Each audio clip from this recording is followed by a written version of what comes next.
Bonjour, bienvenue en Transparence, le magazine de la rédaction qui parle de l'actualité et qui donne la parole à ceux qui font l'actualité. Notre invité ce midi, c'est Gilles Brial, le président du MPC et deuxième vice-président de la Province Sud. Bonjour. Bonjour.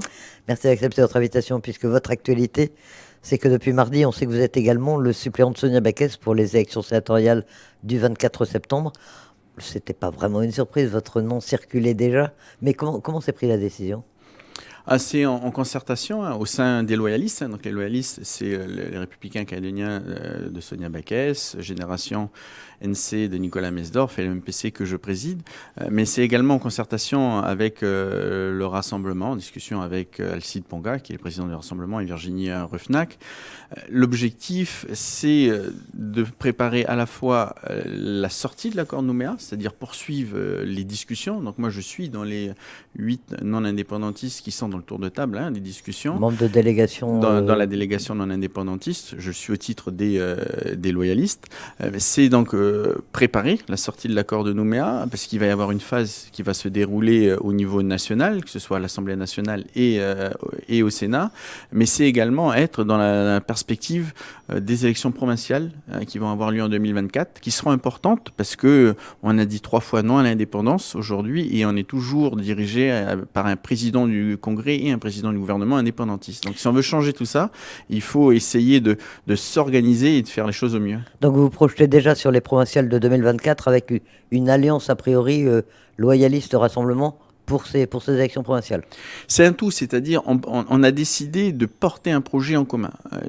À l'avant-dernière séquence de discussion, quand on est arrivé à Paris, nous les loyalistes et le Rassemblement, on a décidé de rédiger un projet de société pour la Nouvelle-Calédonie, que ce soit au niveau institutionnel ou au niveau d'amélioration du quotidien des Calédoniens, sur ce qu'on veut au niveau du dégel du corps électoral, au niveau des modifications des institutions, des répartitions des compétences, au niveau de la stratégie nickel, au niveau de la stratégie d'électricité en Nouvelle-Calédonie. Donc on a décidé de porter ce projet qui nous permet de donner des perspectives pour l'après accord de Nouméa et qui doit évidemment après se concrétiser dans les institutions calédoniennes. Donc ça passe par les élections provinciales. Alors je le disais, vous êtes président du MPC, vous êtes deuxième vice-président de la Province Sud. Vous cumulez plusieurs responsabilités, comme Sonia Backès d'ailleurs. Ça veut dire qu'il n'y a pas suffisamment de gens chez vous, de compétences pour... Pourquoi c'est toujours les mêmes qu'on retrouve dans les postes ? Alors, des compétences, dans les mandats, en tout cas, des compétences, on en a beaucoup et c'est la force de notre équipe. Si Sonia est élue sénatrice, elle ne cumulera pas. Donc, c'est son suppléant, c'est-à-dire moi, qui siégerai. Et si je siège, je ne serai plus vice-président de la province, donc je serai remplacé à la vice-présidence. On n'est que 8 non-indépendantistes dans les discussions sur l'avenir de la Nouvelle-Calédonie. Parmi ces 8, il y a 4 loyalistes, Nicolas Mesdorf, Sonia Backès, Brieux-Frogier et moi. Donc on considérait que c'est important de pouvoir être dedans ces discussions et de pouvoir après faire la pédagogie de ce qu'il en ressort à Paris. C'est le moment de l'histoire qui fait que c'est important de cumuler à la fois la casquette de négociateur et de pédagogue à Paris pour faire en sorte que ce qu'on décide en Nouvelle-Calédonie soit validé au niveau parisien. Alors dans le communiqué qui annonce votre désignation, Sonia Backès soulignait en début de semaine les qualités qui sont les vôtres au risque de vous faire rougir. Mais alors pourquoi vous en fait, quelles sont vraiment les raisons? Pourquoi est-ce que vous êtes l'homme de la situation? Puisque comme vous le disiez, il y a des chances que si Sonia Backès est élue et si elle est toujours membre du gouvernement, ce soit vous en fait le futur sénateur. C'est toujours compliqué de parler de soi, c'est pas ce que j'aime le plus. Je vous le disais, ça s'est fait en concertation.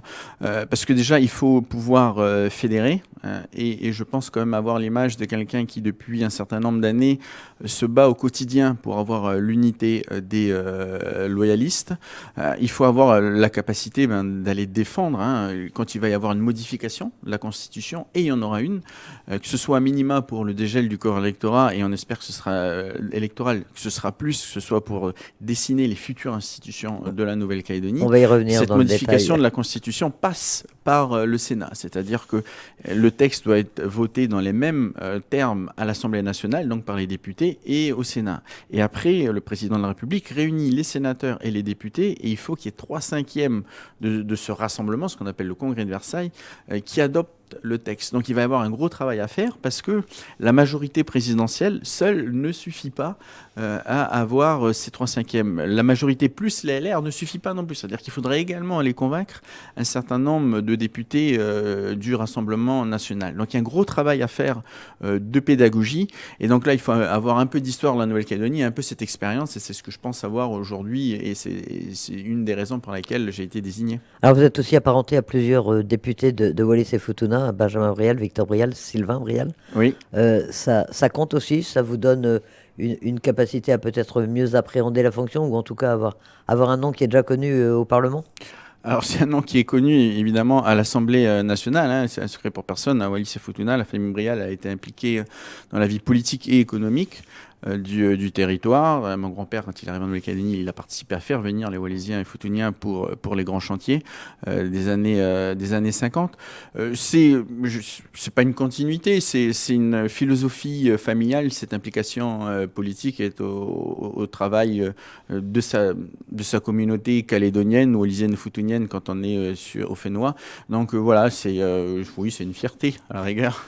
Alors bon, on en parlait, mais c'est vrai que d'habitude le suppléant d'un sénateur à une élection n'est pas forcément très médiatisé puisque il a peu de chances de siéger. Là, dans votre cas, c'est complètement différent en fait. Donc c'est une vraie responsabilité. Vous ferez cette campagne un peu comme devant être celui qui va assumer le mandat. Oui, clairement, c'est ce qui change la donne. C'est vrai qu'un suppléant, d'habitude, il intervient dans deux cas. Quand le titulaire, qu'il soit député ou sénateur, décède, c'est ce qu'on ne souhaite jamais, et quand le député ou le sénateur est membre du gouvernement, ce qui n'était pas arrivé jusque-là. Donc là, c'est une première avec Sonia Backès qui est membre du gouvernement. Donc si elle est élue, moi, son suppléant, je siégerai tant qu'elle a la confiance du président Macron pour siéger au gouvernement de la République. Donc c'est vrai que ça change la donne, et du coup on travaille, c'est un vrai binôme qui se présente à cette élection. C'est Sonia, la titulaire. Si je siège au Sénat, je siégerai en son nom. Alors l'avantage, c'est qu'on se connaît bien, ça fait plus de 20 ans qu'on travaille ensemble, à travers des organisations syndicales qu'on a présidées tous les deux, et puis après au travers du mouvement des jeunes, du rassemblement, à travers du MPC, et puis aujourd'hui la province. Donc j'ai l'habitude d'être son second. On partage beaucoup de valeurs en commun, on a surtout la même ambition, les mêmes convictions pour la Nouvelle-Calédonie, la même détermination. On est deux caractères différents, mais c'est notre différence qui fait notre complémentarité. Et donc je pense que ça jouait également sur le choix de mettre suppléant, ce lien qu'on a tous les deux. Et si elle est élue, mais qu'elle quitte le gouvernement, puisqu'on sait que le gouvernement de la République, c'est quand même un mandat, un contrat à durée déterminée, elle redeviendra dans ce cas-là présidente de la province sud. Il faudra à nouveau, elle siégera au Sénat, elle devra abandonner la présidence de la province sud. Donc il faudra à nouveau tout. Elle aura le choix, mais elle serait sénatrice, et du coup, à un moment, on devra refaire un choix au sein de l'exécutif provincial. Vous l'avez dit, hein, Sonia elle-même le dit, un ministre, la durée moyenne des ministres, c'est 18 mois. En juillet, ça fera déjà 1 an. Donc je lui souhaite de rester plus longtemps que ça. Pas pour moi si j'ai plus longtemps au Sénat, mais parce que c'est utile pour la Nouvelle-Calédonie. Moi, je le vois au quotidien. Je le vois quand je vais à Paris. Avoir un ou une Calédonienne en l'occurrence, membre du gouvernement de la République, ça nous est utile au quotidien, et ça nous est encore plus utile dans cette période de sortie et de nécessité de relance de la Nouvelle-Calédonie. Alors pour ces sénatoriales en Nouvelle-Calédonie, il y a 2 sièges à pourvoir. Hein. Souvent on l'oublie un peu, c'est vrai que c'est une élection qui est pas très bien connue. Il y a 3 candidats déclarés pour l'instant chez les partisans de la France, Sonia Backès, donc Pierre Frogier et Georges Naturel. Alors on parle d'un ticket loyaliste rassemblement. Cette semaine, on a appris que Pierre Frogier avait l'investiture officielle de son parti, les Républicains. Ça veut dire que vous soutiendrez Pierre Frogier également dans cette élection? Ça va se passer comment? Oui, alors, mais pour plusieurs raisons. Vous avez raison, c'est une élection un peu compliquée. En fait, on a une circonscription dans la Calédonie où on a 2 sénateurs. Et c'est les grands électeurs, c'est-à-dire les conseillers municipaux, les conseillers provinciaux et les grosses communes ont choisi en plus des délégués. Donc tout ça, ça fait 500... Et les parlementaires. Et les parlementaires, tout ça, ça fait 578 personnes qui vont choisir leurs deux sénateurs. Donc c'est une élection à 2 tours. Au premier et au deuxième tour, il peut y avoir autant de candidats qu'on veut, qu'ils soient grands électeurs d'ailleurs ou pas. Il faut juste qu'ils aient plus de 24 ans. Vous l'avez dit, il y a déjà aujourd'hui 3 candidats non indépendantistes. Il y en aura peut-être, même certainement d'autres dans les semaines qui viennent qui se déclarent. Ils peuvent se déclarer jusqu'en septembre. Hein, Ils peuvent se déclarer jusqu'en septembre. La particularité, c'est que tout le monde peut se maintenir au deuxième tour, contrairement aux élections législatives où c'est les 2 premiers généralement qui sont choisis, ou tous ceux qui ont fait plus de 25% des inscrits. Là, le risque, il est à la fois réel de faire élire un indépendantiste, parce que les indépendantistes ont progressé en nombre de sièges dans les assemblées de province, et il y a des communes qui ont été upgradées, c'est-à-dire qu'ils ont plus de délégués qu'avant. Donc ils sont à peu près 250 aujourd'hui.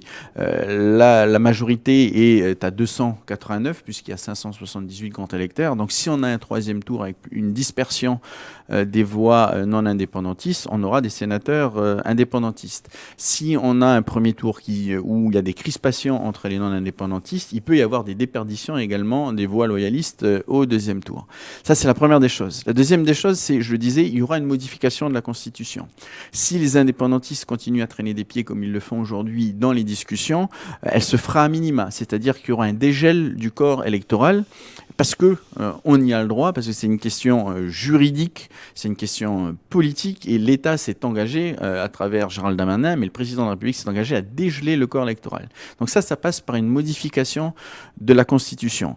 Et là encore, seul, on ne peut pas la faire. Il nous faut l'appui des LR. Seul, on ne peut pas être élu sénateur. Il faut à la fois le Rassemblement et les loyalistes, qu'il y ait un accord entre les deux pour qu'on ait 2 sénateurs non indépendantistes. Donc pour toutes ces raisons, nous, depuis le début, on dit les loyalistes, on aura un candidat. Au Rassemblement à définir son candidat, qu'il ait l'investiture des LR, puisqu'on aura besoin des LR à Paris, à la fois au Sénat et à l'Assemblée nationale, pour dégeler le corps électoral, et on fait une alliance pour pouvoir se projeter sur les sénatoriales, et on espère également la pousser jusqu'aux élections provinciales. C'est ça le sens de notre démarche. Donc Pierre Frogier a été choisi à la fois par le Rassemblement et à la fois par les LR. Donc moi, en tant que président du MPC, par exemple, j'ai eu un conseil politique la semaine dernière où on a dit celui qui sera désigné aura le soutien. Le deuxième sénateur et le premier poste, on soutient Sonia Backes. Donc voilà, c'est une nécessité. À la fois proche pour les élections sénatoriales, mais c'est également une nécessité si on veut pouvoir dégeler le corps électoral, qui est cette entente qui puisse être scellée en Nouvelle-Calédonie et concrétisée à Paris au Sénat. En plus, vous connaissez bien Pierre Frogier, depuis longtemps, vous pourriez travailler ensemble le cas échéant. Oui, alors Pierre, il a une particularité, c'est que c'est pas un grand communicant, mais par contre, il a un gros réseau. Et ça se voit pas beaucoup quand on est en Nouvelle-Calédonie, mais ça se voit quand on est à Paris. Et qu'on le veuille ou non, les réseaux comptent. Les réseaux comptent parce que il va falloir aller motiver les députés et les sénateurs à dégeler ce corps électoral. Et dans chaque groupe politique, vous allez toujours en trouver qui trouvent qu'on ne va pas assez loin, ou d'autres qui trouvent qu'on va trop loin. Et il va falloir réussir à aligner tout le monde. Et là, les réseaux vont compter. S'il y a un moment où le réseau va compter, c'est à ce moment-là. Et Pierre a cet avantage là. Sonia est en train d'en créer un, Nicolas Mesdorf est en train d'en créer également un, et donc il faut poursuivre l'entretien de ces réseaux et pouvoir les utiliser pour dégeler le corps électoral. Mais alors, Gilles Brial, en plus des casquettes dont on parlait précédemment, vous êtes également conseiller municipal de Dabéa, dont le maire est Georges Naturel. Donc vous le connaissez très bien aussi. Sa démarche vous a surprise, vous en avez parlé avec lui ? Oui, on en a parlé. Alors, moi, je soutiens Georges Naturel. Je considère que c'est un bon maire. Vous m'entendrez pas dire du mal de lui. On a discuté de la situation. Je lui ai dit que j'aurais préféré que ce soit réglé en amont, pour être tout à fait honnête. Je lui ai donné mon avis là-dessus. Ça nous complique les choses. Ça restera un bon maire. Je pense que c'est une erreur, il y a d'autres paramètres certainement que je maîtrise pas. Ça n'enlève rien à la qualité de la personne, mais je pense qu'il faut savoir à un moment se dire quelle est la priorité. La priorité, c'est d'envoyer 2 personnes à Paris et c'est d'avoir l'appui DLR à Paris pour pouvoir nous dégeler le corps électoral. Sinon, on va se retrouver avec des élections provinciales en 2024 où on aura un corps qui n'aura pas été dégelé parce qu'on n'aura pas eu le soutien de 3/5 des parlementaires. C'est beaucoup, hein, 3/5 des parlementaires. Alors vous dites que l'unité est indispensable pour ces élections sénatoriales face aux indépendantistes notamment, mais en fait on ne sait pas encore qui sera leur candidat. Vous avez des bruits, on sait comment ils vont se décider, ce sera un UC, un Palika, on n'en sait rien pour Alors l'instant. c'est la grande force des indépendantistes de tout mettre sous cloche, mais leur deuxième grande force, c'est s'entendre quand il le faut. Ils l'ont fait aux élections législatives, hein, avec les deux candidats dans la première et dans la deuxième circonscription qui ont été au deuxième tour. Donc c'est depuis 2007 hein, qu'on n'avait pas eu ce cas-là, et donc ils ont fait des bons scores. Ils ont une chance de gagner parce que eux, ils ont la capacité de s'unir, et souvent, ils comptent sur la désunion des non-indépendantistes et qui savent qu'on est plutôt bon, malheureusement, à ce jeu-là. Donc je pense qu'il y aura quelque chose d'équilibré entre l'UC et l'UNI et le Palika chez eux. Ils ont des bons candidats également, donc il faut pas les sous-estimer. Alors on connaît en fait le corps électoral, hein, les grands électeurs, 578, vous le disiez. En fait ça veut dire que on connaît ces 578 personnes, la Calédonie c'est pas grand. Ça veut dire que les jeux sont faits, on sait déjà qui va voter pour qui, ou il peut y avoir des surprises, est-ce que la campagne peut changer les choses? Encore une fois c'est une élection très particulière, hein. Oui, mais c'est une élection. C'est-à-dire que la particularité, c'est qu'on connaît les 578 noms, mais comme on connaît à chaque fois la liste des électeurs, sauf que là, il y en a moins. On sait leur tendance, parce qu'évidemment, maintenant, chacun a fait ses calculs, mais c'est une élection. Et une élection, elle n'est jamais jouée. C'est ce que je dis toujours. La première étape, c'est de convaincre chacun de ces grands électeurs pour pouvoir gagner cette élection. Donc c'est une campagne qui s'ouvre avec moins de personnes certes, mais une campagne quand même avec les mêmes règles. Elle se Et fait donc, comment? Parce que c'est pas une campagne grand public, il n'y a pas de meeting, il y a pas de réunion publique, il n'y a pas de porte-à-porte. Vous allez voir les 578 grands électeurs ou vous allez voir uniquement ceux de votre famille politique pour les conforter dans leur choix? il y a deux formats. Il y a des personnes qu'on va rencontrer en tête à tête, et puis après il y a des groupes. Par exemple, les conseillers municipaux. Il y a déjà eu des réunions comme ça, par exemple à Dimbéa. Donc on demande à rencontrer les conseillers municipaux de notre tendance, c'est-à-dire d'une obédience non indépendantiste, parce qu'il y a quand même peu de chances que les élus municipaux indépendantistes votent pour nous. On se posera toujours la question des Veillosaniens, mais on a vu que les Veillosaniens aujourd'hui, ces 4 dernières années, a quand même été un soutien fort des indépendantistes. Donc voilà, c'est une campagne, il faut leur expliquer pourquoi. Pourquoi on présente Sonia Backès, pourquoi on considère qu'il faut que Pierre Frogier soit renouvelé en tant que sénateur par rapport au moment, par rapport au projet et qui est porté, par rapport aux documents qu'on a fait avec l'État, et comment on s'oriente dans les négociations. Et Calédonie ensemble, on n'a pas parlé. Est-ce que, à votre avis, ils ont un sénateur sortant? Est-ce qu'ils vont faire acte de candidature également, ou est-ce que vous les intégrez dans la grande union souhaitée des partisans de la France? Ils peuvent se présenter. Sonia, quand elle a annoncé sa candidature, elle les avait invités à la conférence de presse. Ils ont fait le choix de ne pas venir, alors que d'autres, comme Pascal Vittori, pour tous calédoniens, étaient venus. Et à un moment, ils devront s'exprimer, ils devront faire un choix, soit continuer à diviser le camp non indépendantiste, soit essayer de prôner l'unité. Et tout à l'heure, je faisais le parallèle entre les sénatoriales, qui pour moi est une étape pour accéder aux élections provinciales. Si vous voulez, il y a le chemin pour les provinciales. Soit les sénatoriales, on le transforme en une sorte d'embûche, voire un barrage, un mur qu'on n'arrive pas à franchir, et on va les diviser aux provinciales. Soit on arrive à en faire une autoroute et arriver aux élections provinciales de manière à pouvoir les gagner. Pour les gagner, il ne suffit pas de dégeler le corps électoral. Il faut être unis dans le Nord et il faut être unis dans les îles. Pourquoi je dis ça? Parce qu'on voit qu'en 2019, il y a eu 2 listes loyalistes, enfin non indépendantistes en province Nord. Et il y en a une, celle de Calédonie Ensemble, qui n'a pas franchi la barre pour 20 voix. Ces voix ont été perdues. Si on avait eu une liste unique, on aurait eu 2 sièges de plus au Congrès de la Nouvelle-Calédonie. 2 sièges de plus, ça change complètement la donne. On serait majoritaire aujourd'hui. En province île, pareil, il y a eu 2 listes. Si elles étaient unies, on avait une chance d'avoir un membre de la province île qui siège au Congrès. Si on veut récupérer la majorité au Congrès, pas pour se faire plaisir, pas pour être les maîtres du monde, mais pour appliquer la politique de ceux qui ont dit 3 fois non à l'indépendance. Il faut être majoritaire au Congrès, les non-indépendantistes, et il faut être majoritaire au gouvernement de la Nouvelle-Calédonie. Donc là, chacun va devoir faire les bons choix. Ce pas les choix qui ont été faits en 2019. Il faudra qu'il soit bon ce coup-ci, parce qu'on se rend compte au quotidien de l'impact de la gestion indépendantiste.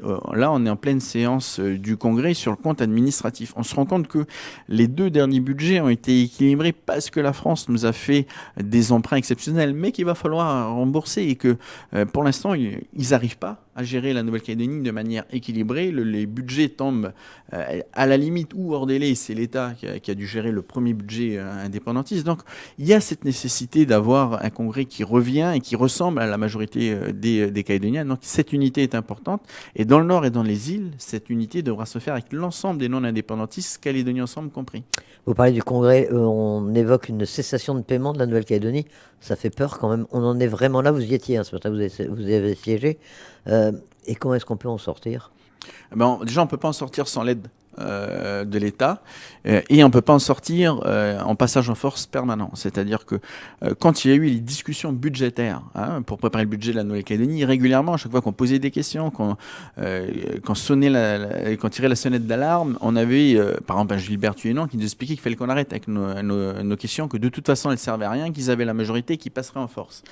Aujourd'hui, marche arrière. Ils se rendent compte qu'ils sont bloqués et qu'ils n'arrivent pas à s'en sortir. Ils disent, mais il faut que tout le monde discute. Mais la discussion, elle ne doit pas se faire que quand on est bloqué, quand on a perdu sa majorité. La discussion, elle doit être permanente pour qu'entre collectivités, on réfléchisse comment s'en sortir. On ne pourra pas dire toujours, il faut taxer davantage les Calédoniens. Puisque la réalité, c'est qu'à force de les taxer, à force de leur empêcher d'avoir des perspectives, quand on a des indépendantistes qui refusent de participer aux discussions et qui ne veulent pas donner de perspectives aux Calédoniens, on a une partie des Calédoniens qui partent. Et ceux qui partent, ce sont des contributeurs, c'est ceux qui payent des impôts, c'est ceux qui consomment, donc qui payent des taxes en Nouvelle-Calédonie. Donc c'est autant d'argent en moins qui rentre dans les caisses de la Nouvelle-Calédonie. Par contre, les dépenses sociales en matière de santé, d'aide sociale, elles restent en Nouvelle-Calédonie. Donc finalement, on a moins de recettes, au moins autant des dépenses. Donc il faut que la Nouvelle-Calédonie soit attractive. Pour qu'elle soit attractive, il faut mettre une politique attractive, il faut une relance économique. Et on n'arrête pas d'en parler, les indépendantistes sont sourds à cet appel. Il faut relancer l'économie calédonienne pour que des gens aient envie de venir s'installer en Nouvelle-Calédonie et investir en Nouvelle-Calédonie pour faire tourner l'économie. En attendant, vous souhaitez que l'État vienne au secours de la Nouvelle-Calédonie, même si ce sont les indépendantistes qui sont aux commandes? Oui, mais avec des engagements. Le premier des engagements, c'est, je pense que l'État doit être prêt à venir aider la Nouvelle-Calédonie, mais pas dans n'importe quelle condition, et bien avec la condition que les indépendantistes peuvent pas dire la France dehors, mais le pognon de la France vient en Nouvelle-Calédonie. Donc il faut que les indépendantistes acceptent qu'il n'y a pas une majorité de Calédoniens qui veulent l'indépendance. Et il faut qu'ils acceptent que maintenant, ils doivent se mettre autour de la table et avancer. Ils n'ont pas participé à tous les groupes de travail qui ont été mis en place par l'État. Et c'est des groupes de travail qui travaillent sur l'amélioration du quotidien des Calédoniens en matière d'éducation, de sécurité, de santé, de foncier. Et donc voilà, il faut qu'ils viennent autour de la table, il faut qu'ils donnent leur avis et qu'on essaie de construire quelque chose ensemble. Alors, vous parliez de la révision constitutionnelle qui va être le grand rendez-vous des prochains mois, mais quand? Est-ce qu'on sait à quelle échéance on sera capable de proposer, l'État sera capable de proposer une réforme constitutionnelle sur la Nouvelle-Calédonie? Et est-ce que ce sera un petit accord, comme on a dit, c'est une révision uniquement du corps électoral provincial, ou est-ce que ce sera un accord global que tout le monde semble souhaiter aujourd'hui, mais on n'en voit pas le bout, à votre avis? Qu'est-ce qui va se débloquer d'abord? Qu'est-ce qui va permettre de proposer une révision de la Constitution? Alors, d'abord, au niveau des délais, Gérald Darmanin a été clair, on voit que sa méthode fonctionne. Il a dit septembre, c'est le dernier délai pour trouver un accord, déjà sur le dégel du corps électoral. Donc ça, c'est ce qu'on appelle l'accord minima, qui nous convient pas. C'est-à-dire que nous, on est pour dégeler le corps électoral, mais c'est pas suffisant. Les Calédoniens, ils ne veulent pas qu'un corps électoral dégelé. Ils veulent que le poids d'un électeur du Sud soit aussi important qu'un électeur du Nord et des îles, ce qui n'est pas le cas aujourd'hui. Ils veulent que les impôts qu'on paye dans le Sud bénéficient un peu plus aux habitants et aux entreprises du Sud, tout en maintenant un principe de rééquilibrage. On voit que le gouvernement collégial proportionnel est à bout de souffle et que ça ne fonctionne plus aujourd'hui. Donc il faut à la fois modifier les institutions, il faut les simplifier. On a des compétences aujourd'hui qui sont exercées à la fois par le gouvernement, par les provinces et par les communes. Je prends par exemple la culture, le sport. Vous avez au gouvernement de la Nouvelle-Calédonie une direction de la culture. Vous allez avoir dans chacune des 3 provinces une direction de la culture et des services de culture dans les communes. Donc à chaque fois, on empile les compétences et on empile les coûts. Donc c'est plus compliqué à faire fonctionner et en plus ça nous coûte plus cher. Donc et on les répartit comment? On simplifie, oui, mais on répartit comment? Il y a eu un petit débat au sein des loyalistes. Apparemment, vous êtes calé aujourd'hui sur redonner les compétences les plus importantes aux provinces. C'est sur cette ligne-là que vous allez défendre dans les discussions? Oui, c'est l'entité Nouvelle-Calédonie, c'est les compétences d'unité territoriale et les compétences du quotidien, du développement, on les met aux provinces avec des financements beaucoup plus simples et arrêter les millefeuilles de compétences qui, encore une fois, coûtent cher à l'administration calédonienne. Donc ça, pour nous, c'est important. Mais ça doit faire partie des discussions. Et si on ne peut pas en discuter, nous, on a donné ce projet à l'État, on l'a rédigé. Si on ne peut pas en discuter avec les indépendantistes, soit il y a un passage en force de l'État, soit il y a un gel de la situation. Et il n'est pas question pour nous qu'on gèle la situation. La situation telle qu'elle est aujourd'hui ne nous convient pas et ne convient pas aux Calédoniens. Alors vous dites que la méthode de Darmanin marche. Souhaitez qu'il a prévu fin août, ça a été confirmé par la Première ministre, des discussions à Paris. Trilatéral a priori, même si le FLNKS n'a pas encore donné complètement son feu vert. Dans ces trilatérales, il sera question de parler que du corps électoral ou de tout?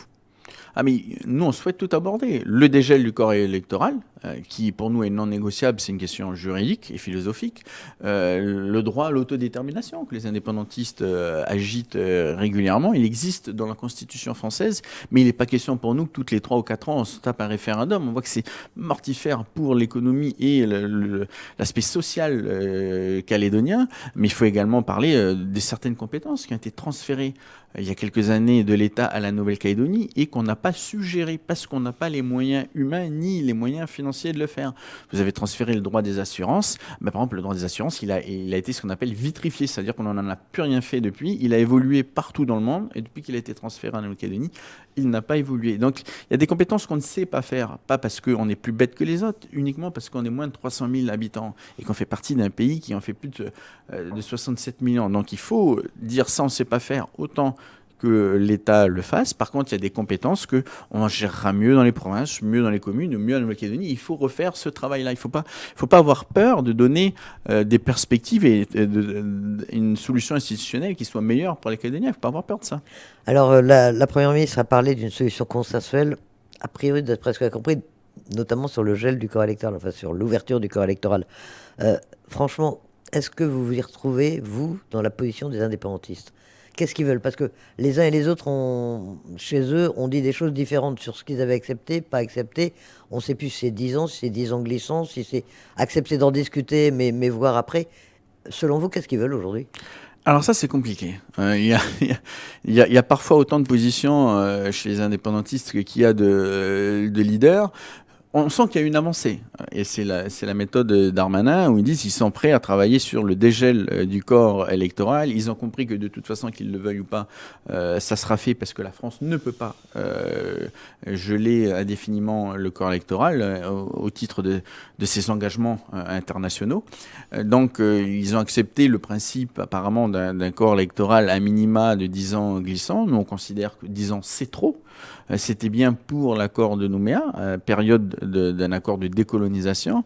On sera décolonisé parce qu'on aura coché toutes les cases et que maintenant il nous faut une durée de présence en Nouvelle-Calédonie, c'est vrai, parce que la Nouvelle-Calédonie est à part et il faut être honnête aux Calédoniens, il faut leur dire la vérité. Celui qui dit qu'on aura 6 mois de présence comme partout ailleurs sur le territoire français pour voter aux élections provinciales, on n'aura jamais ça en Nouvelle-Calédonie. Par contre, il nous faut une durée réduite qui puisse intégrer la connaissance des gens et l'amour du territoire, mais il faut également prendre en compte après les situations personnelles, ceux qui se marient, qui se pacsent à des Calédoniens et qui n'aient pas ces durées. Donc voilà, mais la discussion, elle se fait autour d'une table, et pour ça, il faut se réunir. Vous parliez du droit à l'autodétermination qui était l'une des questions que Gérald Darmanin a mis sur la table également. Mais vous êtes intervenu récemment devant le C24 en même temps que Laura Vandégou d'ailleurs, qui est la suppléante de Pierre Frogier. On a l'impression que c'était les suppléants qui allaient à New York. Vous avez demandé le retrait de la Calédonie des territoires à décoloniser. Franchement, est-ce que vous croyez que c'est possible et ça changerait quoi? Alors oui, c'est possible. Vous savez, Ça dépend de l'État, en fait. alors c'est à l'État de le demander, mais ça dépend surtout de la situation en Nouvelle-Calédonie. La décolonisation, au niveau de l'ONU, c'est quelque chose de très clair. Il y a 7 critères qui vous permettent de dire si la puissance administrante a permis la décolonisation du territoire. C'est-à-dire, par exemple, est-ce que, je ne vais pas les citer les 7, mais est-ce que les populations locales sont maîtres de leurs ressources minières? Oui, on l'est. Est-ce qu'ils ont choisi librement leur statut? On a déjà choisi librement de rester français, il nous restera à choisir le nouveau statut pour la Nouvelle-Calédonie. Est-ce que l'État a utilisé la force pour nous obliger à prendre des décisions? Non, la force en Nouvelle-Calédonie, l'armée, elle est là pour faire du social, de la santé, mais elle est là pour accompagner les gens et pas pour leur taper dessus. Donc il y a tout un tas de critères comme ça. Et nous, on considère que ces critères, on les a respectés. On a coché tous ces critères. Et le rapport, l'audit sur la décolonisation, qui a été demandé par les indépendantistes, qui a été fait par... Mais qui est contesté par eux aujourd'hui. Oui, mais attendez, oui, mais quand le résultat ne va pas, il est contesté. Il ne peut pas être contesté. Pourquoi? Parce qu'il a été fait par un cabinet indépendant, Roland Berger, qui est quand même un grand cabinet mondial. Mais surtout, il y a eu 2 personnes qui ont été les cautions morales de cet audit.